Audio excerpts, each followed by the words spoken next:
Katie Martinez wiped the sweat from her face with the back of her glove. The mining station hummed around her like a sick animal. Red lights blinked on the control panels. The air tasted like metal and poison. She had worked the night shift for 3 years now. Every night she breathed the bad air and felt the radiation eat at her bones. New Colorado was not a kind world. The ground burned your feet through thick boots. The rain could melt skin. The wind carried death in tiny particles that got into everything. But Katie did not complain. Complaining was for dead people. Living people worked. Living people adapted. Living people survived. The processing machine coughed and stopped. Katie sighed and grabbed her wrench. This was the 4th breakdown tonight.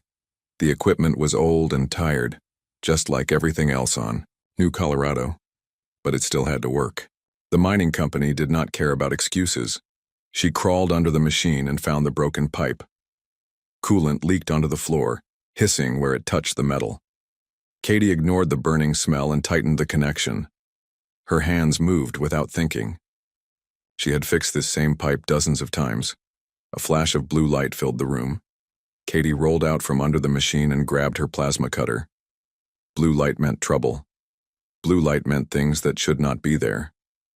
She had learned to trust her instincts on New Colorado. Instincts kept you breathing. Something tall and thin stood near the control panels. It looked like a person, but wrong. Too tall. Too thin. Its skin was gray like old metal. Its eyes were black pools with no bottom. It wore clothes that seemed to be made of liquid silver. The thing tilted its head and looked at Katie. It smiled, showing teeth like broken glass. "Primitive creature," it said. The words came from its mouth, but Katie heard them inside her head, too. "You will serve the Zephyrian Empire. You will obey without question. You will—" Something touched Katie's mind. It felt like cold fingers digging into her thoughts. The thing was trying to get inside her head, trying to make her think different thoughts, trying to control her. Katie had felt pain before. Real pain. The kind that came from radiation burns and broken bones and working 18 hours straight in a poison atmosphere. The kind that taught you that pain was just another thing to ignore while you got the job done. This mind touch felt like pain, but wrong. Weak. Soft. Katie pushed back. She did not know how she did it. She just thought about all the nights she had worked through fever, all the times she had ignored bleeding wounds to finish a repair, all the moments when giving up would have been easier than breathing, but she had breathed anyway. The thing's eyes went wide. It stumbled backward. Katie pushed harder.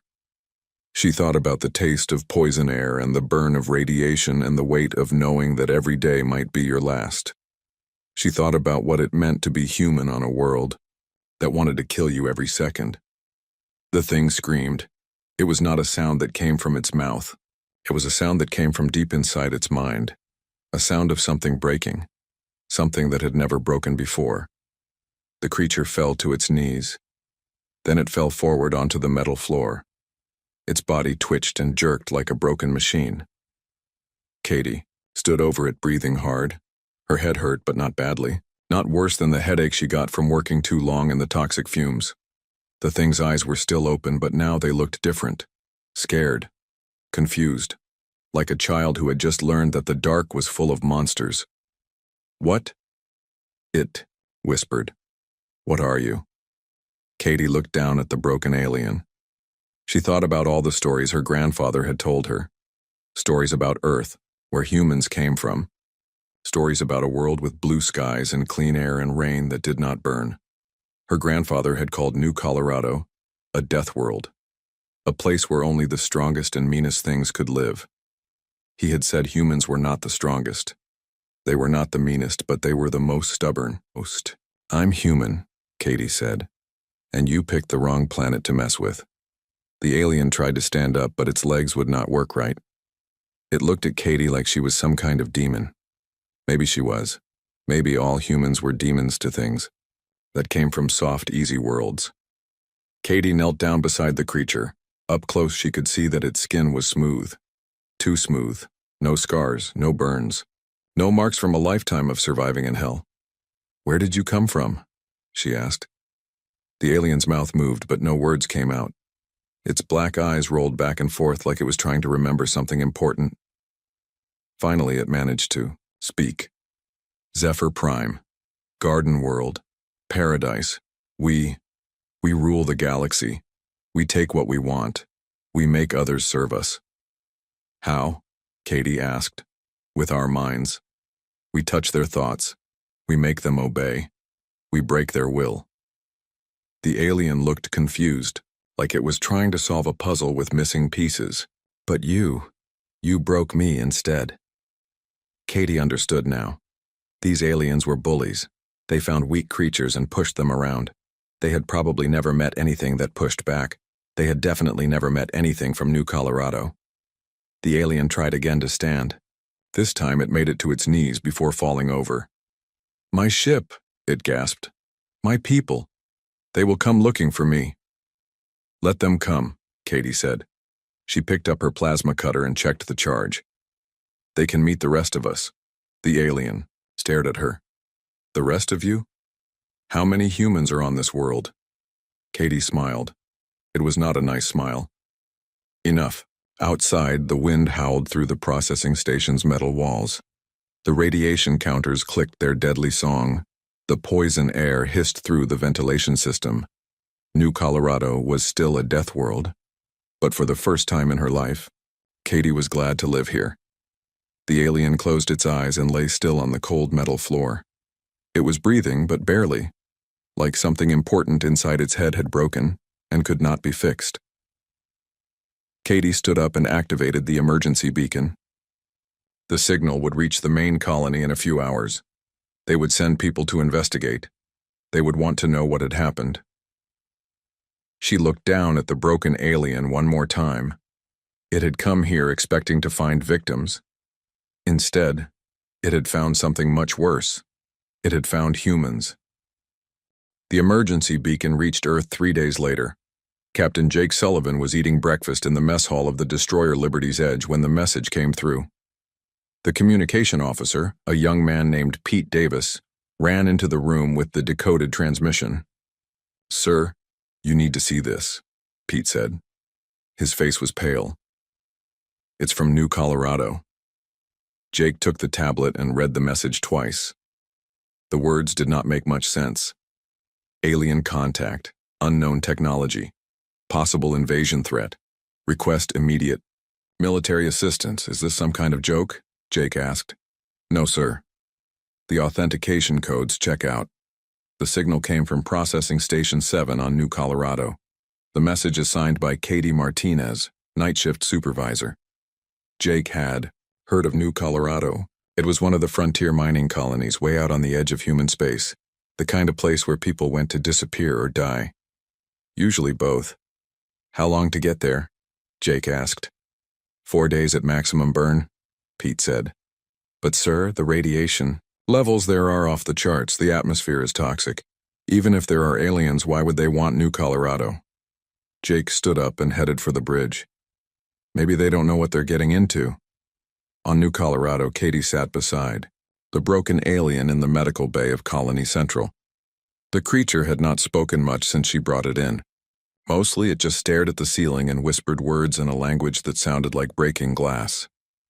Dr. Amy Rodriguez checked the alien's vital signs for the 10th time that day. Amy had been the colony's only doctor for 5 years. She had seen radiation poisoning, acid burns, and lung disease. She had never seen anything like this. "His brain patterns are all wrong," Amy said. "It's like someone took a hammer to his mind and smashed it into pieces." Katie looked at the alien. It had told her its name was Vexthul. It came from a world called Zephyr Prime, where the air was sweet and the water was clean. A paradise world, where nothing ever hurt and no one ever died young. "He tried to control my mind," Katie said. "I think I broke something when I fought back." Amy raised an eyebrow. "You broke his mind?" "I don't know. Maybe. He said his people could make others obey by touching their thoughts. When he touched mine, something went wrong. Across the medical bay, Ben Parker was taking apart pieces of the aliens' equipment. Ben was the colony's chief engineer. If something could be built, fixed, or blown up, Ben was the man to call. "This technology is incredible," Ben said. He held up a device that looked like a crystal wrapped in metal wire. "The power source alone is worth more than our entire mining operation. And look at this." He activated the device. A holographic display appeared in the air above it. The display showed a map of the local star system. Red dots marked the positions of dozens of ships. "That's a fleet," Katie said. "A big one." Ben nodded. "According to this, they're about 6 days out. Maybe 7. Lisa Chen looked up from the communication console where she had been working. Lisa was the colony's best tech specialist. She could make any piece of electronics do things it was never designed to do. "I've been trying to decode their communication." "Logs," Lisa said. "Most of it is encrypted, but I found some interesting files." This Vexthul was a scout. His job was to find weak civilizations and mark them for conquest. "Conquest?" Katie asked. "The Zephyrian Empire has been expanding for centuries. They find primitive worlds, take them over, and turn the inhabitants into slaves. According to these files, they've conquered over 40 star systems." Katie looked at Vexthul. The alien was watching her with those black eyes. There was fear in them now. And something else. Respect, maybe. "What went wrong?" she asked him. Vexthul's voice was weak and broken. "Your mind. It was not like the others. Not soft, not weak. It was hard, sharp, like broken metal. The others? All, the species we have conquered. Their minds bend easily. They break when we touch them. They become slaves without a fight." Vexthul closed his eyes. "But you did not break. You broke me instead." Amy checked her scanner readings. "His neural activity is still unstable. Whatever you did to him, it was thorough." Katie stood up and walked to the window. Outside, the red sun was setting. Over the mining fields, workers in radiation suits were heading back to the shelter domes. Just another day on New Colorado. Just another day in hell. "Tell me about your people," Katie said to Vexthul. "How many ships? How many soldiers?" 200 warships. 50,000 warriors. Admiral Krextal commands the fleet. He is strong, stronger than me. When he learns what happened here, he will be angry." "What will he do?" Vexthul tried to sit up, but his body would not cooperate. "He will come with the full fleet. He will burn this world to ash. He will make an example of your species." Ben Parker laughed. It was not a happy sound. "Let him try. This rock has been trying to kill us for 20 years. I'd like to see some aliens do worse." Lisa finished decoding another file and looked up, with a grim expression. "According to this, the Zephyrian Empire classifies worlds based on their threat level. Paradise worlds like Zephyr Prime are Class 1. Moderate threat worlds are Class 2 or 3. The highest classification is Class 5 for worlds with extreme environments and dangerous native species." "What class is New Colorado?" Katie asked. Lisa checked her readings twice before answering. "Class 7. The room went quiet. Ben stopped working on the alien device. Amy put down her medical scanner. Even Vexthul stopped whispering. "There is no Class 7, Vexthul said. His voice was confused. "Class 5 is the highest. We have never found anything worse than Class 5. Lisa showed them the display. According to their sensors, New Colorado has radiation levels that would kill most known species in hours. The atmospheric toxicity is off their measurement scale. The weather patterns are classified as incompatible with life. Their computer systems can't even process how anything could survive here." Katie smiled. For the first time since the alien arrived, she felt good about something. "We're not most known species." Vexthul stared at her. "What are you?" "We're humans," Katie said. "We come from a world called Earth. It's not as bad as New Colorado, but it's no paradise. We learned a long time ago that the universe doesn't care if we live or die, so we decided to care for ourselves." "But how do you survive here?" Vexthul asked. The poison air, the burning ground, the radiation? Amy answered for her. We adapt. We build better equipment. We take medicine to fight the radiation. We wear suits to protect our skin. We do whatever it takes to keep breathing. And when the equipment fails, Vexthul asked. We fix it, Ben said. And when the medicine runs out, we make more, Amy said. And when there's no place left to hide? Katie looked at the broken alien. We stop hiding and start fighting. Vexthul closed his eyes again. Admiral Krextal will not understand. He has never met a species that fights back. None of us have. We are the predators. Everyone else is prey. Maybe it's time you met some bigger predators, Katie said. Outside, the night shift was starting up. The mining equipment roared to life. The radiation counters clicked their deadly rhythm. The poison wind howled through the colony's protective barriers. But for the first time, the sounds did not seem frightening. They sounded like preparation. They sounded like war. Captain Jake Sullivan's ship dropped out of hyperspace at the edge of the New Colorado system. The first thing he saw on the sensors made him curse. Sir, I'm reading massive energy signatures in orbit, Pete Davis said from the communication station. Multiple ships, unknown configuration. Jake looked at the tactical display. Dozens of sleek silver vessels hung in space around New Colorado like deadly ornaments. They were beautiful in a cold, alien way. They were also bigger than anything. In the Earth Defense Corps fleet, are they moving? Jake asked. Negative, sir. They appear to be holding position. Wait. Pete adjusted his controls. I'm getting a transmission from the planet's surface. It's from Colony Central. The main screen flickered to life. A woman with dark hair and tired eyes appeared. She was wearing a radiation suit with the helmet pushed back. Behind her, Jake could see people working frantically on some kind of equipment. This is Katie Martinez, acting colony coordinator, the woman said.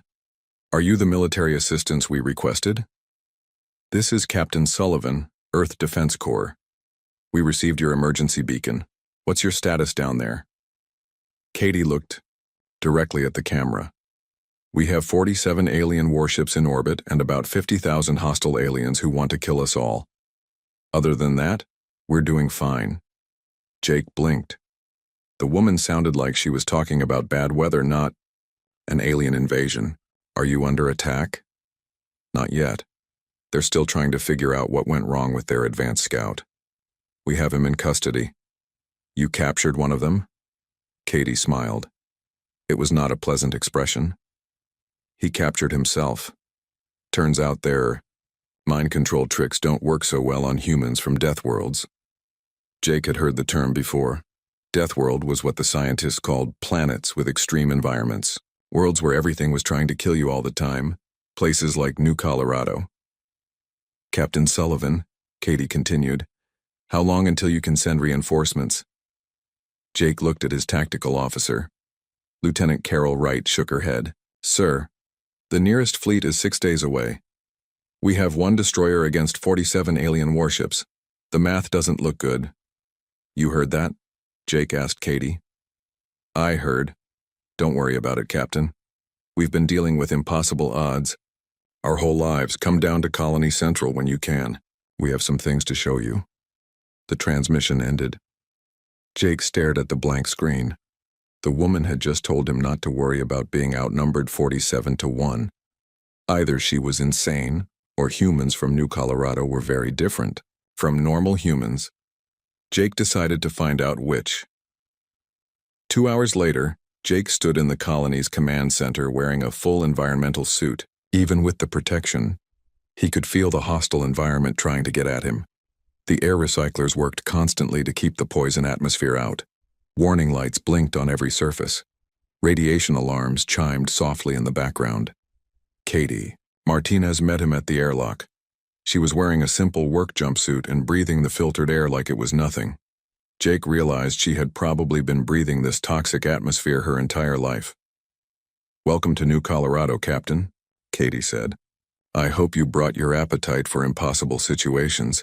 She led him through the colony corridors. Jake saw miners and technicians working side by side with soldiers and engineers. They were all working on the same project, turning mining equipment into weapons of war. What are they doing? Jake asked. Getting ready, Katie said. Ben Parker, our chief engineer, figured out how to modify the plasma mining torches into anti-ship weapons. Lisa Chen cracked the alien communication codes and found their weak points. Dr. Rodriguez has been studying our prisoner and learning how their biology works. They entered a large workshop where dozens of people were building strange devices.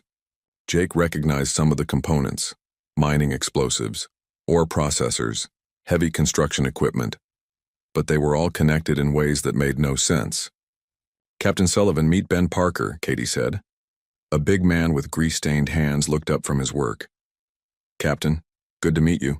Take a look at this. Ben activated a device that looked like a mining laser crossed with a missile launcher. A beam of pure energy shot across the workshop and melted a hole through a metal plate. Plasma cutter, modified for long-range targeting, Ben explained. We've got 50 of them ready to go. The aliens won't be expecting industrial equipment to double as artillery. Jake was impressed despite himself. How did you know how to modify them? Ben shrugged. Same way you learn anything on New Colorado. You figure it out, or you die. Katie led Jake to another section where Lisa Chen was working at a bank of computer terminals. The screen showed detailed schematics of the alien ships. I've been studying their technology, Lisa said without looking up. Their ships are incredibly advanced, but they have a weakness. Their power systems are centralized. If you can overload the main reactor, the whole ship goes down. How do you overload it? Jake asked. Lisa smiled and held up a small device. With this, it's a mining charge modified to emit a specific frequency that destabilizes their reactor cores. One shot in the right place and boom. No more alien ship. Jake stared at the device.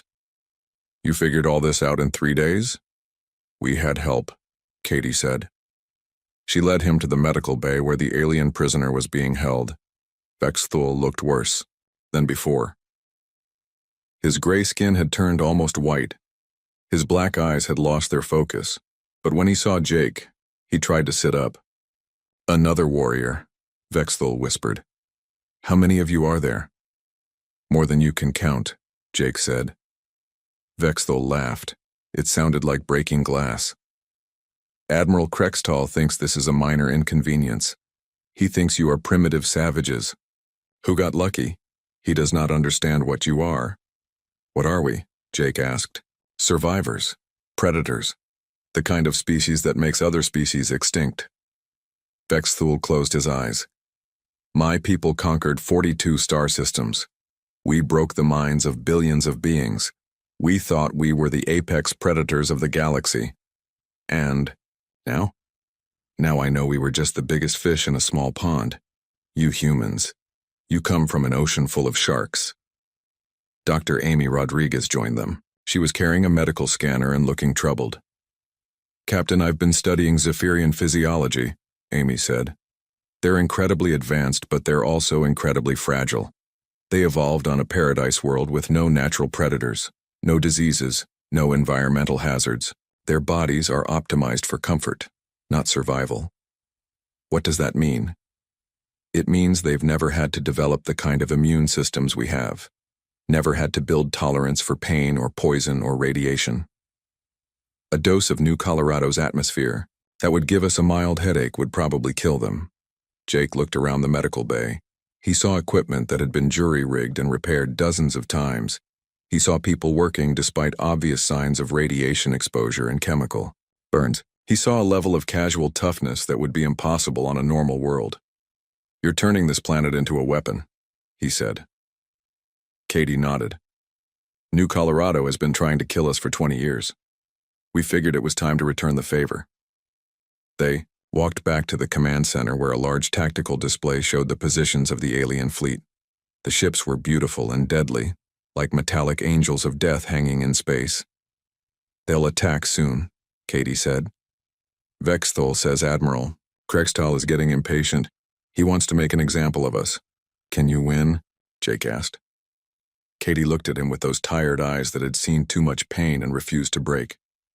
Captain, we live on a world where the air is poison, the water is acid, and the ground is radioactive.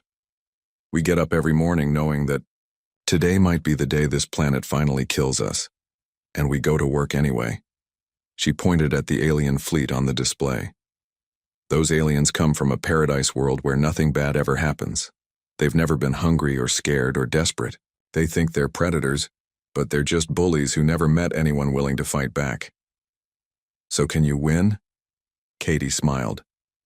It was the kind of smile a person wears when they're about to do something dangerous and stupid and necessary. Captain Sullivan, we're humans from a death world. Winning isn't the question. The question is how much damage we can do before they realize they picked the wrong species to mess with. Outside, the alien fleet began to move toward New Colorado. The invasion was about to begin, but the humans were ready. Admiral Krextall stood on the bridge of his flagship, watching New Colorado grow larger on the main screen. The planet looked diseased. Brown and red patches covered its surface like infected wounds. Toxic storms swirled through the atmosphere. Lightning that glowed the wrong color flickered between the clouds. Admiral, his tactical officer reported, planetary scans show massive radiation levels. Atmospheric toxicity is beyond our measurement capabilities. How does anything survive down there? Krextall dismissed the question with a wave of his hand. Primitive creatures adapt to primitive conditions. Once we eliminate the resistance, we will cleanse the world and make it suitable for colonization. He had conquered 42 worlds. This would be number 43. The fact that they had somehow captured Vexthal was irritating, but not significant.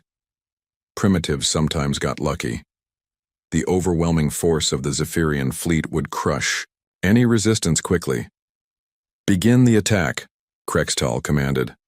The first wave of alien fighters screamed down through New Colorado's atmosphere. Their sensors immediately began malfunctioning. The radiation interfered with their targeting systems. The toxic chemicals in the air corroded their hull plating. The electromagnetic storm scrambled their communications. But the pilots pressed on. They were Zephyrians. They were superior to any primitive species. The first fighter exploded when it flew over Mining Station Beta. A beam of pure energy reached up from the ground and cut through its hull like paper. The pilot had barely enough time to wonder what had hit him before he died. More beams reached up from hidden positions around the colony. The modified mining lasers that Ben Parker had built were crude compared to Zephyrian technology. But they worked, and there were a lot of them. 12 alien fighters died in the first 60 seconds. In the colony command center, Katie watched the tactical display with cold satisfaction. First blood to us, she said. How many more are coming down? Lisa Chen monitored the alien communications. I count at least 200 fighters in the first wave. Behind them are troop transports. They're planning a ground assault. Captain. Jake Sullivan studied the defense grid that the colonists had built. Mining tunnels had been converted into bunkers. Processing stations had become weapon emplacements. The entire colony was now a fortress built into the planet's toxic landscape. Your people did all this in 3 days? Jake asked. Ben Parker looked up from his control panel. Captain, when you live somewhere that tries to kill you every day, you get good at building things that last. We just applied the same principles to killing aliens. Outside, the alien fighters regrouped and came in for another attack. This time they stayed higher, out of range of the ground-based weapons. But that presented a different problem. The higher they flew, the more New Colorado's atmosphere affected their systems. The radiation was stronger up there. The toxic particles were more concentrated. Several fighters began trailing smoke as their engines failed. They're not built for this environment, Amy Rodriguez observed from her medical station. Their technology is too refined, too dependent on perfect conditions. One alien fighter spiraled out of control and crashed into the side of a mountain. The explosion was visible from 50 kilometers away. The pilot never got out. Admiral Krextall watched the battle from orbit with growing anger. His superior fighters were being destroyed by primitive weapons and hostile weather. It was unacceptable. Send down the ground forces, he commanded. Infantry can adapt better than fighters to local conditions. The first troop transports landed in the valleys around Colony Central. Armored Zephyrian soldiers poured out of the ships, their weapons ready for battle. They wore environmental suits to protect. them from the toxic atmosphere. Their scanners searched for human targets. They found the mines. The colonists had spent 20 years digging tunnels through New Colorado's radioactive bedrock. They knew every passage, every chamber, every hidden entrance. The aliens knew nothing. The first squad of Zephyrian soldiers entered Mineshaft 7, looking for human survivors. Instead, they found Katie Martinez waiting for them with a plasma cutter and a very bad attitude. The aliens tried to use their mind control powers. They reached out with their psychic abilities, trying to dominate Katie's thoughts. They expected her to fall to her knees and surrender. Instead, she smiled. "I broke your scout's mind 3 days ago," Katie said. "Did you really think I got weaker since then?" The psychic assault hit her like a cold wind. Katie barely felt it. 3 years of breathing poison air and working in radiation fields had given her a pain tolerance that alien mind tricks could not overcome. She fired the plasma cutter. The beam cut through the first alien's armor like it was made of paper. The Zephyrian screamed and fell. His squad mates tried to return fire, but they were standing in a narrow tunnel with no cover. Katie knew the tunnels. She had been working in them since she was 17. She knew where to take cover, where to retreat, where to set up an ambush. The aliens did not.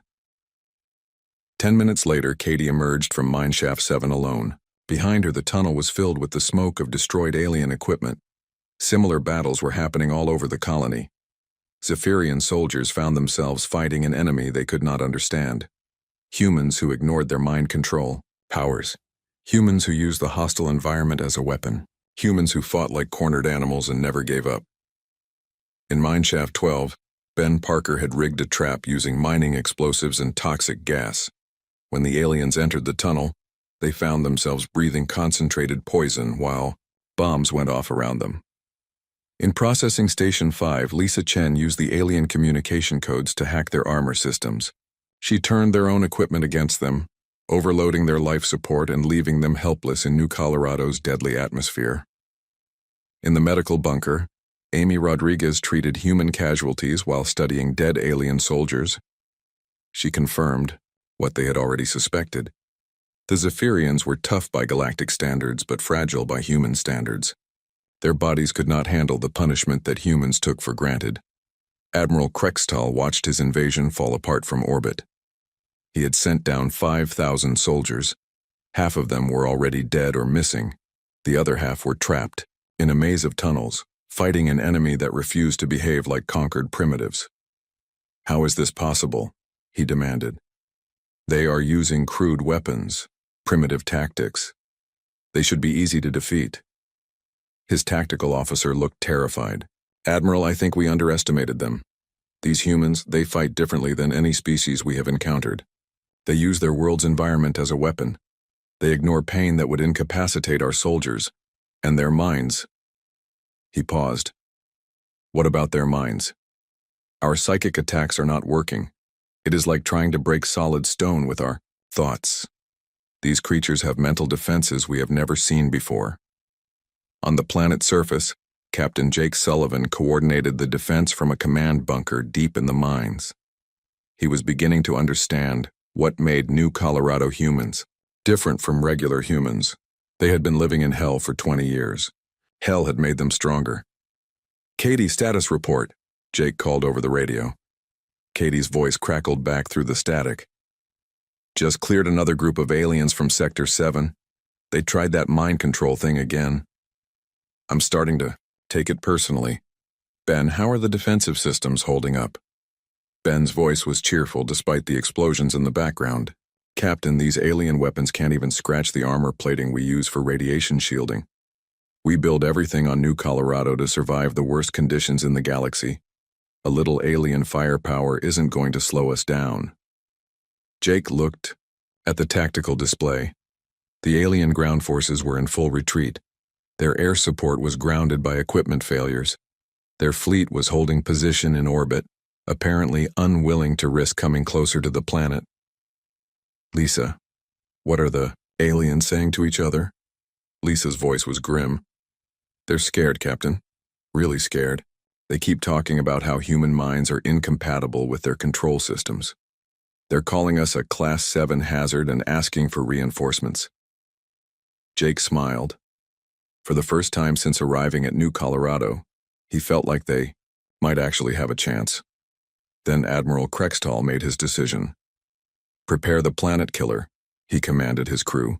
"If we cannot conquer this world, we will destroy it. No primitive species will be allowed to humiliate the Zephyrian Empire." The massive weapon began charging with enough energy to crack a planet's surface. In 60 seconds, New Colorado would be nothing but burning debris.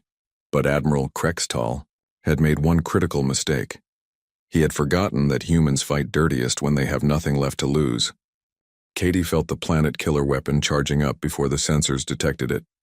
The psychic resonance of 40,000 alien minds focusing their hatred reached down from orbit like a cold fist.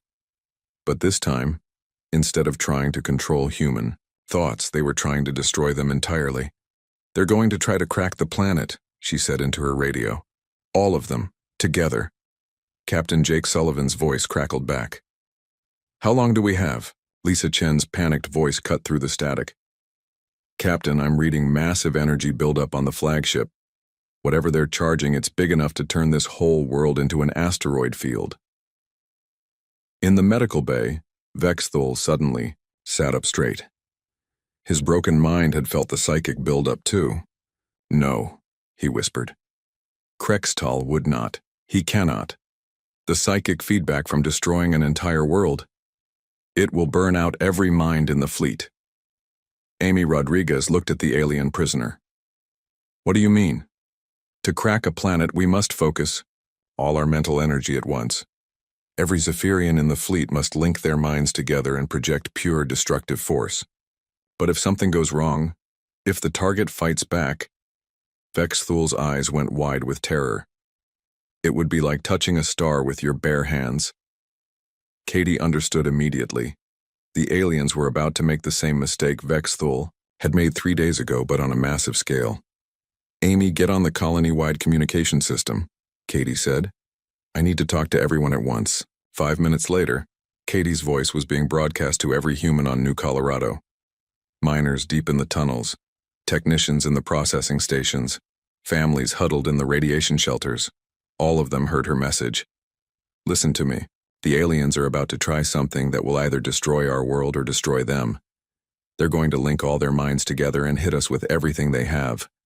When they do, I need every single one of you to think about what it means to be human on New Colorado." Ben Parker's voice came over the radio. "Katie, what are you planning?"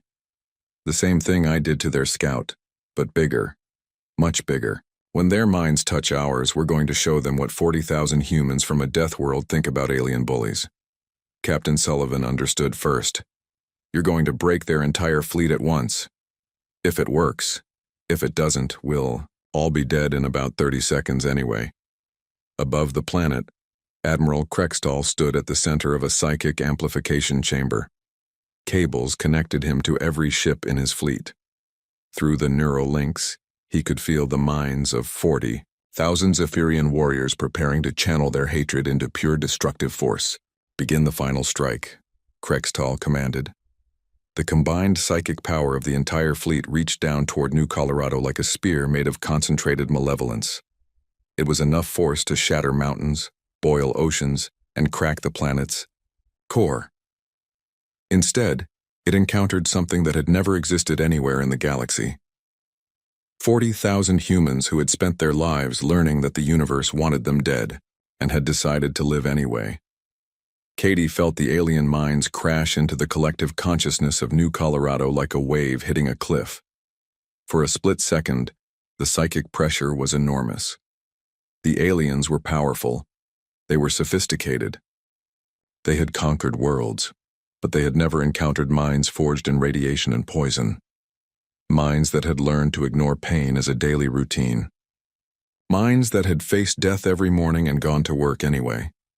The psychic attack that should have destroyed New Colorado instead shattered against 40,000 human souls who had already survived everything hell could throw at them, and then it reflected back. Admiral Krextall screamed as the psychic backlash hit him. Instead of breaking primitive human minds, his attack had encountered something harder than diamond and sharper than broken glass. The reflection tore through his consciousness like shrapnel. Through the neural links, the feedback spread to every ship in the fleet. 40,000 alien minds that had known only paradise worlds and easy victories suddenly experienced what it felt like to be human on New Colorado. They felt the burn of radiation in their bones, the taste of poison in the air they breathed, the weight of knowing that every breath might be their last. They felt 20 years of accumulated pain, fear, and stubborn refusal to quit. It destroyed them. On every ship in the Zephyrian fleet, alien warriors collapsed as their minds simply shut down, rather than process experiences they had no framework to understand. Their consciousness could not handle the casual brutality of daily life on a Deathworld. In the medical bay, Vexthul watched the psychic storm with something approaching awe. "Impossible," he whispered. "No species should be able to survive that level of mental trauma and still function." "We don't just survive it," Katie said. "We call it Tuesday." The alien fleet hung motionless in space, 47 ships full of catatonic warriors. Their weapons powered down. Their engines went silent. Their communication systems went dark. Captain Sullivan stared at the tactical display. "They're all just floating there." "Dead?" Amy asked. "No," Vexthul said. "Broken. Their minds could not process what they experienced. They will live, but they will never be the same. They will never again believe that they are the apex predators of the galaxy." Katie looked at the broken alien. He had started this fight by trying to control her mind. Now his entire species had learned the same lesson he had learned. "What happens now?" she asked. Vexthul was quiet for a long moment. When he spoke, his voice was different, less arrogant, more respectful. "Now I return to Zephyr Prime and tell my people that there are things in this galaxy that they should not try to conquer, species that are more dangerous than we ever imagined. And if they don't listen?"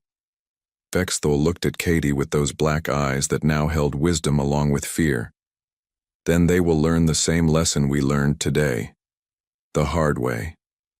3 days later, Captain Sullivan stood in the colony command center, watching the alien fleet slowly withdraw from the system. The ships moved like wounded animals, their formations broken and hesitant. "They're really leaving," Ben Parker said with satisfaction. 47 ships, and they're running from one mining colony." "They're not running from the colony," Katie corrected. "They're running from us, from what we represent."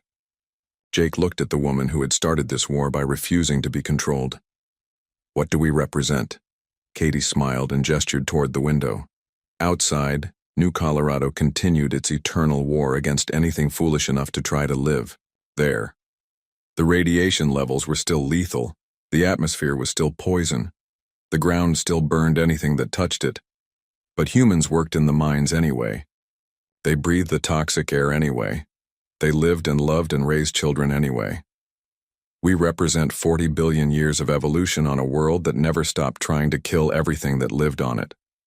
We represent a species that looked at the universe and said, "We don't care how hard you make it, we're going to survive anyway." She turned back to Jake. "Captain, you asked me earlier if we could win against the aliens. I told you that wasn't the right question." "What was the right question?" "The right question was whether they could win against us, and now we know the answer." Jake looked at the retreating alien fleet. He thought about 40,000 humans who had lived through hell and learned to call it home. He thought about a species that had been tested by the worst conditions in the galaxy and had come out stronger. "The answer is no," he said. Katie nodded. "The answer is no." Outside, the work shifts were changing. New people were coming up from the mines. Others were going down to face another day in hell. The radiation counters clicked their deadly rhythm. The poison wind howled through the colony barriers. But for the first time in 20 years, the sounds weren't just the sounds of survival. They were the sounds of victory. Across the galaxy, word would spread of what had happened at New Colorado.